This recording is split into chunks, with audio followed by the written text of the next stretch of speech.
Hey everyone, welcome back to the channel. In today's video, I'm going to take this old light that is builder grade from over 20 years ago. It's providing terrible lighting. It's not very energy efficient, and I want to change it to this.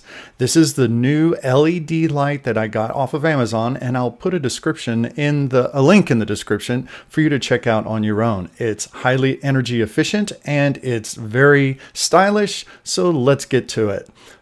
The first thing I want to do is show you how to connect the new wiring, and I'm doing this in a convenient location so you can see very clearly. I'm using this old LED light as an example, and the first thing you need to know are there are three wires. There's a green, which is the ground, the white wire is the neutral, and then the black wire is called the hot, just in case you want the names for reference. I'm also going to use some wiring that would be coming out of your Romex, just as an example. You'll also need some wire nuts in order to secure the wires together, and optionally some pliers, or my preference is needle nose pliers that just make the job a little easier. Now, wiring the fixture is very easy. All you're doing is matching color to color. So I'm starting with the ground wire, which is green, and sometimes the ground wire coming out of the ceiling would just be a bare wire. So just kind of keep that in mind. After you twist the wires together, use your wire nut to screw on until it won't go any further, and make sure it's secure, and then you can move on to the next wire. So I'm doing the neutral or the white wire next, and see how much easier the needle nose pliers are to get this job done of twisting those wires together. I really prefer that as my method. And then once again, wire nut until it's nice and super tight, and then check to see if it's secure. When it is, you're good to go to the last wire. And in this case, I'm doing the hot wire last and twisting with the needle nose pliers.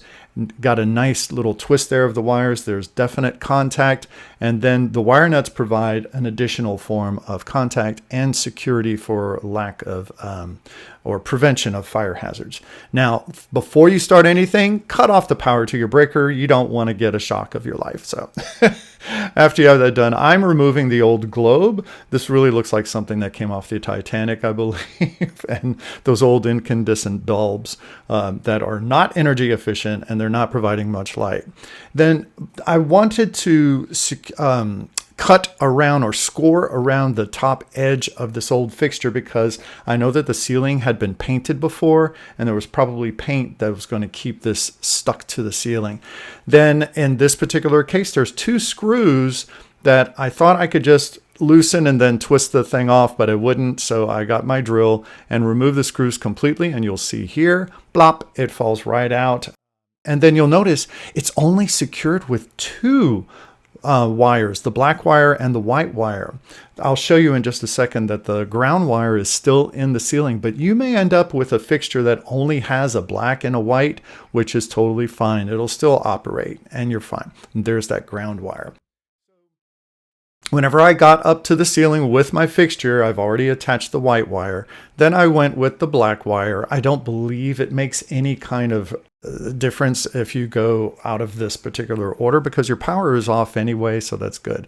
Anyway, I'm securing the black and the white, and then I did the ground. And here you'll notice there are little screw holes in the electrical box on the ceiling for you to put the mounting bracket and that sort of thing. So I put my screws in and I pushed the wires into the box, into that cavity. Then in this particular case, each light fixture might be a little bit different. I just tightened the screws in the holes, and then it was all pretty much said and done. Then the next thing to do is test. And I turn the power on, the light works, it's super amazing. Then I put the little lens on, which is just a smoky plastic piece, but it's really pretty stylish. And here is the light. Oh, I'm so satisfied. It provides lovely lighting. It's nice and bright. And I want to show you like a side by side of the two different lights. And here you go. There's the old next to the new. If you like this video, please don't forget to like and subscribe. Also check out some of my other DIY projects, and I will see you next time. Bye-bye.